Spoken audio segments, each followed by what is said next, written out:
Quand j'ai entendu parler du potentiel de l'urine de dromadaire dans la thérapie du cancer, j'étais sceptique et je ne voulais pas y croire. Et bien sûr, il n'était pas question que j'en boive. Cela fait 25 ans que je suis engagé dans la science et la découverte de médicaments, avec plus de 250 brevets américains et internationaux. Mais j'ai commencé à creuser et beaucoup de questions se bousculaient dans ma tête.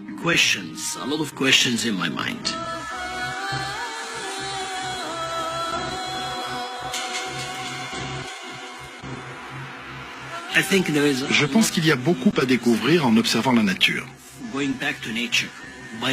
Les fluides biologiques, issus d'un animal vivant dans le désert, ont le système immunitaire le plus résistant de toutes les espèces animales tenaces à toute infection. Dans le cas du dromadaire, cet animal peut survivre dans le désert sans boire pendant 40 à 45 jours.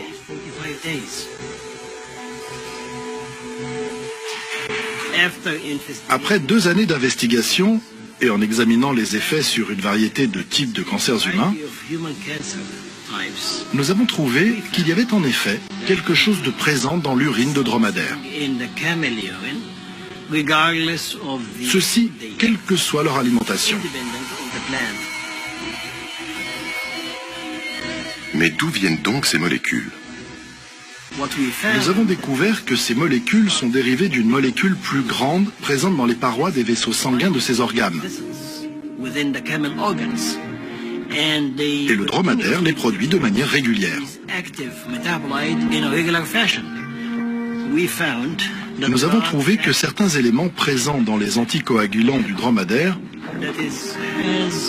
ont un effet très puissant qui empêche les cellules cancéreuses de produire des vaisseaux sanguins. Donc, en affamant la tumeur à mort, vous arrêtez le processus de croissance anormale. Le pissa de dromadaire pourrait donc entrer dans l'arsenal thérapeutique contre le cancer, mais pas seulement. L'urine de dromadaire peut être conservée à température ambiante pour de longues périodes et en milieu réfrigéré pendant des années, sans contamination, sans bactéries. Rien ne peut y proliférer car elle contient des composés anti-prolifération, anti-infectieux, antibactériens et anticancéreux qui empêchent toute multiplication. L'urine de dromadaire permettrait donc également de soigner de nombreuses maladies. Le but est de développer une forme pharmaceutique acceptable qui pourra être utilisée par tous. Car je ne pense pas que grand monde boirait de l'urine de dromadaire.